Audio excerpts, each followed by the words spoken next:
Hello friends, कैसे हैं आप? मैं हूं आदित्य और मैं हूं विजय। हमारे चैनल एडी विज में आपका स्वागत है। दोस्तों, आज से हम अपने हिस्ट्री का चैप्टर 2 समाजवाद और साम्यवाद को स्टार्ट करेंगे और इसे हमने 4 पार्ट्स में डिवाइड किया है, जिसके लास्ट पार्ट में हम ऑब्जेक्टिव क्वेश्चंस को डिस्कस करेंगे। तो ये फर्स्ट पार्ट है, तो चलिए बिना टाइम वेस्ट किए पढ़ते हैं अपने चैप्टर।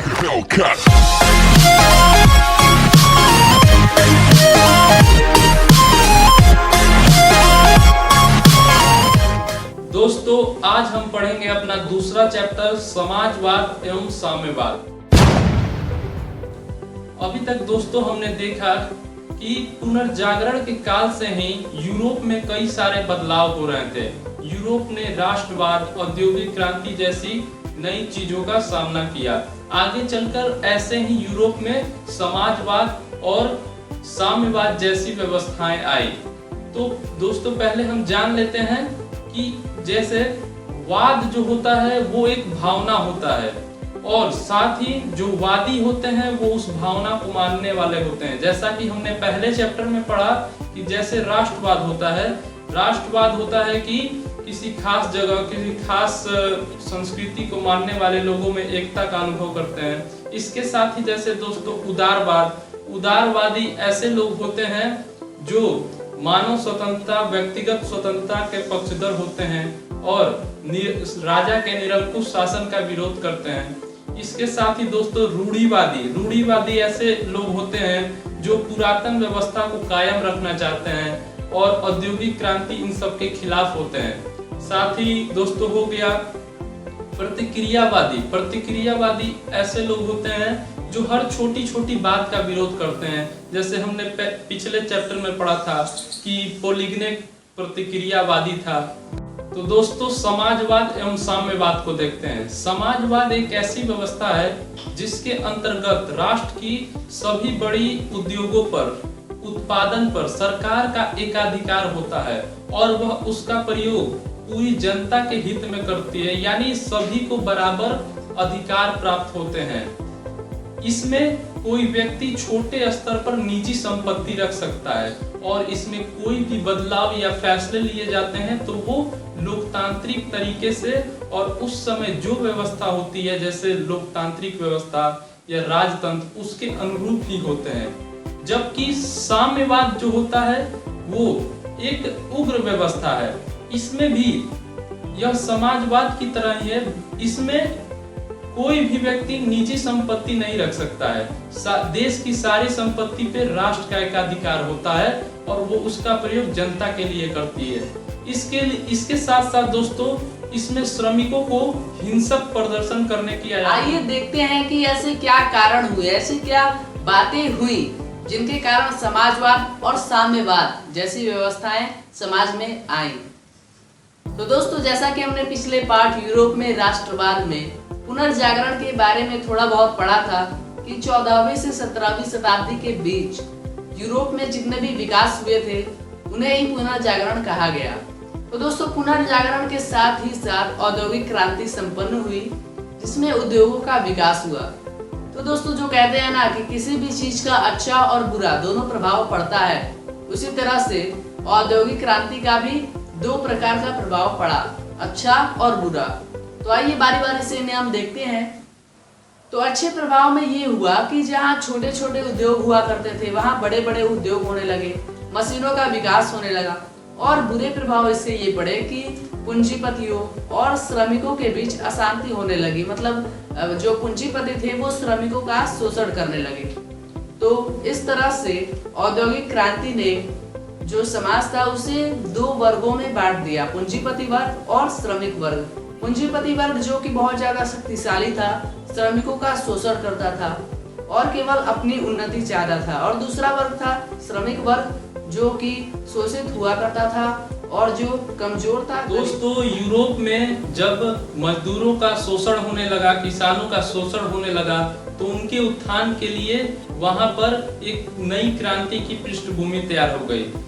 लोगों के मांगों को पूरा करने के लिए, किसानों के शोषण के खिलाफ समाज में कई लोग सामने उभर कर आए, जिन्होंने आगे चलकर समाजवाद और साम्यवाद के विकास में महत्वपूर्ण योगदान दिया। इनमें से Saint Simon, Charles Fourier, Karl Marx, Engels ये सभी प्रमुख हैं। और इन्हीं के प्रयासों के कारण यूरोप में नई भावनाएं जैसे समाजवाद और साम्यवाद का जन्म हुआ। दोस्तों, ऐतिहासिक दृष्टि से समाजवाद को दो भागों में बांटा गया है। पहला कार्ल मार्क्स से पहले का समाजवाद और दूसरा कार्ल मार्क्स के बाद का समाजवाद। कार्ल मार्क्स के पहले के समाजवाद को यूटोपियन कहते हैं या स्वप्नदर्शी समाजवाद कहते हैं। कार्ल मार्क्स के बाद के समाजवाद को वैज्ञानिक समाजवाद कहा जाता है। तो पहले दोस्तों हम पढ़ेंगे यूटोपियन के बारे में, यानी कार्ल मार्क्स के पहले के समाजवाद के बारे में। अधिकतर यूटोपियंस फ्रांसीसी विचारक थे जो वर्ग संघर्ष के बदले वर्ग शांति पर विश्वास करते थे। उनमें आदर्शवादी गुण ज्यादा था, परंतु उनके काम करने का तरीका व्यवहारिक नहीं था। पहला महत्वपूर्ण फ्रांसीसी यूटोपियन था सेंट साइमन, जिसने ये विचार दिया, समाज को ये विचार दिया कि समाज में लोगों को एक दूसरे का शोषण नहीं करना चाहिए, एक दूसरे को सभी को बराबर हक मिलना चाहिए और प्रकृति ने जो भी उपहार दिए हैं उसका उपयोग सभी को मिलकर करना चाहिए। इसके साथ साथ उसने एक नारा भी दिया, प्रत्येक को उसकी क्षमता के अनुसार और प्रत्येक को उसके कार्य के अनुसार। यह आगे चलकर समाजवाद का मूल नारा बन गया।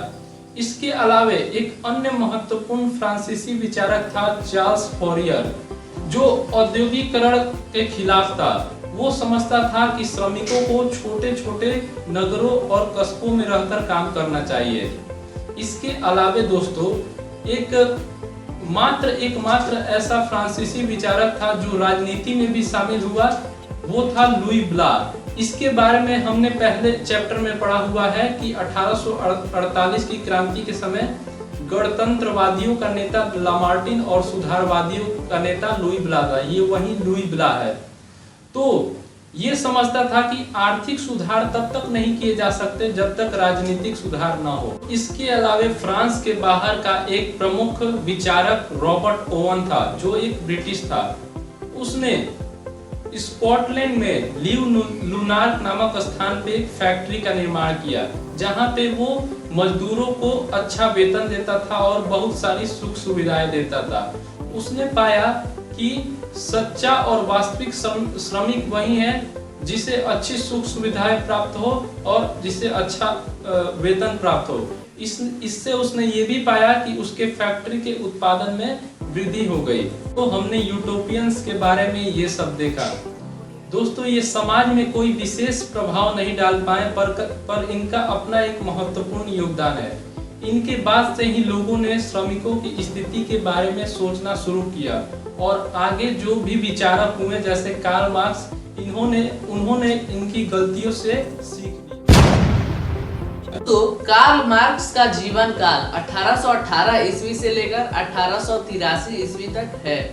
इनका जन्म 5 मई 1818 ईस्वी को जर्मनी के राइन राज्य संघ के ट्रियर नामक जगह पर हुआ था और एक यहूदी परिवार में हुआ था। इनके पिता हेनरिक मार्क्स थे, जो कि एक प्रसिद्ध वकील थे और इन्होंने बोन विश्वविद्यालय से विधि यानी कि लॉ की शिक्षा ग्रहण की, लॉ की पढ़ाई की और साथ ही 1836 ईस्वी में ये बर्लिन विश्वविद्यालय चल गए पढ़ने के लिए। और उसके बाद दोस्तों 1843 ईस्वी में इनका विवाह जेनी के साथ किया गया, जो कि एक इनकी बचपन की मित्र थी। और साथ ही ये इतिहास में दिलचस्पी रखते थे, जो कि आपने 9th क्लास में मॉन्टेस्क्यू रूसो के बारे में पढ़ा होगा, जिन्होंने फ्रांसीसी क्रांति में महत्वपूर्ण योगदान दिया। तो कार्ल मार्क्स ने इनके बारे में विस्तार से अध्ययन किया। उसके बाद इनकी मुलाकात 1844 ईस्वी में बर्लिन में फ्रेडरिक एंगल्स के साथ हुई और इन दोनों की मित्रता मतलब जीवन भर बनी रही। तो जो एंगल्स था वो श्रमिकों के बारे में सोचता था, उनके उद्धार के बारे में सोचता था, उनकी मदद करना चाहता था और इसी से प्रभावित होकर जो कार्ल मार्क्स था वो भी धीरे धीरे श्रमिकों के बारे में सोचना शुरू कर दिया। उसने धीरे धीरे श्रमिकों पर सोचना शुरू कर दिया और उनके विकास के लिए प्रयास करने लगा। तो दोस्तों इसके बाद 1848 ईस्वी में कार्ल मार्क्स और एंगल्स ने मिलकर साम्यवादी घोषणा पत्र जारी किया, जिसमें कार्ल मार्क्स ने अपने विचारों को, आर्थिक, सामाजिक और राजनीतिक विचारों को बताए थे। और साथ ही ये जो साम्यवादी घोषणा पत्र है, इसे आधुनिक समाजवाद का जनक भी कहा जाता है। इसके बाद दोस्तों 1867 ईस्वी में कार्ल मार्क्स ने अपना एक पुस्तक दास कैपिटल को पब्लिश किया, जिसमें उसने व्यक्ति को क्या करना चाहिए, क्या नहीं करना चाहिए, इसे बताया और साथ ही कुछ सिद्धांतों को भी बताया। तो और साथ ही दोस्तों ये जो दास कैपिटल था, इसे समाजवादियों की बाइबल भी कहा जाता है। तो दोस्तों दास कैपिटल में कार्ल मार्क्स ने कुछ सिद्धांतों को बताया था, जो कि इस प्रकार है। इनमें पहला है द्वंद्वात्मक भौतिकवाद का सिद्धांत, जो कि ये बताता है कि किसी भी बड़े बदलाव के पीछे कुछ द्वंद्व का होना जरूरी है। जब द्वंद्व होता है, दो वर्गों के बीच में लड़ाई होता है, संघर्ष होता है, तो इसके बाद ही कोई नया बदलाव होता है। इससे मिलता जुलता एक दूसरा सिद्धांत है वर्ग संघर्ष का सिद्धांत, जिसमें भी इसी प्रकार से बताया गया है कि किसी भी बदलाव के पीछे दो वर्गों के बीच का संघर्ष जरूरी है। जब दो वर्गों के बीच संघर्ष होता है, तभी कोई बड़ा बदलाव होता है। उसके बाद इस पुस्तक में कार्ल मार्क्स ने ऐतिहासिक भौतिकवाद की व्याख्या भी की थी कि इतिहास में जो भी घटनाएं घटी हैं, उनके पीछे कोई ना कोई आर्थिक कारण जरूर है, कोई संघर्ष जरूर है। इसके बाद दोस्तों उसने दो और सिद्धांतों, मूल्य और अतिरिक्त मूल्य तथा राज्यहीन और वर्गहीन समाज की स्थापना के बारे में बताया, जिसमें मूल्य और अतिरिक्त मूल्य के बारे में उसने बताया था कि जो पूंजीपति लोग हैं, वो श्रमिकों का शोषण करके जो भी मुनाफा होता था वो स्वयं रख लेना चाहते थे। इसे ही अतिरिक्त मूल्य का सिद्धांत कहते हैं। और इसके बाद दोस्तों एक और सिद्धांत था वर्गहीन समाज की स्थापना, जिसमें उसने ये बताया कि किसी भी एक अच्छे समाज की स्थापना तब होती है जब किसी भी वर्ग में भेदभाव नहीं होता है, यानी कि वो समाज वर्गहीन होता है। तो इस तरह से हमने कार्ल मार्क्स के कुछ सिद्धांतों को देखे। तो दोस्तों इसके बाद कार्ल मार्क्स ने इतिहास में जितनी भी घटनाएं घटी हैं, उन्हें 6 चरणों में बांट दिया है। पहला है आदिम साम्यवादी युग, दूसरा है दासता का युग, तीसरा है सामंती युग, चौथा है पूंजीवादी युग, पांचवा है समाजवादी युग और एक लास्ट छठवा है दोस्तों समाजवाद इतिहास की एक प्रमुख घटना है और समाजवादी विचारों को पूरे विश्व में पहुंचाने के लिए कार्ल मार्क्स ने 1864 ईस्वी में प्रथम अंतर्राष्ट्रीय संघ का निर्माण किया। इसके उद्घाटन समारोह में उसने श्रमिकों को भाषण दिया, जिसमें उसने कहा कि वे अपनी मुक्ति स्वयं और स्वयं के प्रयासों से ही प्राप्त कर सकते हैं। इसके साथ उसने ये भी बताया कि उद्योगों में अगर सुधार होता है, मशीनों में सुधार होता है, फिर भी अगर जब तक उत्पादन के साधनों पर किसी निजी व्यक्ति का अधिकार रहेगा, तब तक श्रमिकों की स्थिति में कोई सुधार नहीं होगा। इसके अलावा उसने ये भी नारा दिया, अधिकार के बिना कर्तव्य नहीं और कर्तव्य के बिना अधिकार नहीं। इसके बाद फ्रांस की राजधानी पेरिस में 14 जुलाई 1889 ईस्वी में एक सभा आयोजित की गई, जहां पूरे विश्व से सामाजिक दल लगभग 20 देशों के 400 प्रतिनिधि शामिल हुए। इस अंतर्राष्ट्रीय संघ का होना इस बात का द्योतक है कि पूरे विश्व में समाजवादी और कार्ल मार्क्स के विचार फैल रहे थे। इस संघ में यह निर्णय लिया गया कि 1 मई को प्रत्येक साल 1 मई को मजदूरों की एकता दिवस के रूप में मनाया जाएगा। इसके अलावे मजदूरों के लिए काम करने के लिए 8 घंटे की निश्चित अवधि तय की गई। इसके साथ साथ 1 मई 1890 ईस्वी को यूरोप तथा अमेरिका के सभी मजदूरों ने हड़ताल किया। तब से प्रत्येक वर्ष 1 मई को अंतर्राष्ट्रीय मजदूर दिवस के रूप में मनाया जाता है। दोस्तों द्वितीय अंतर्राष्ट्रीय संघ के बाद समाज में सैन्यवाद के खिलाफ आंदोलन होने लगे, साथ ही राष्ट्रीय समानता, लोगों में समानता की भावना जोर पकड़ने लगी। इसके साथ साथ श्रमिकों में नई विचार और आशा का संचार हुआ और उन्हें ऐसा लगने लगा कि भविष्य में आगे चलकर शोषण उन्मुक्त समाज का निर्माण। तो दोस्तों ये था हमारा आज का वीडियो। आपको हमारे वीडियो कैसा लगा आप कमेंट बॉक्स में जरूर बताइए। और साथ ही अगर आपने हमारे पिछले वीडियोस नहीं देखे हैं तो डिस्क्रिप्शन में लिंक दिया हुआ है, वहां से आप क्लिक करके देख सकते हैं। तो और इसी तरह के वीडियोस देखने के लिए सब्सक्राइब कर दीजिए हमारे चैनल को और बेल आइकन प्रेस करना मत भूलिएगा। तो इसी के साथ मिलते हैं अगले वीडियो।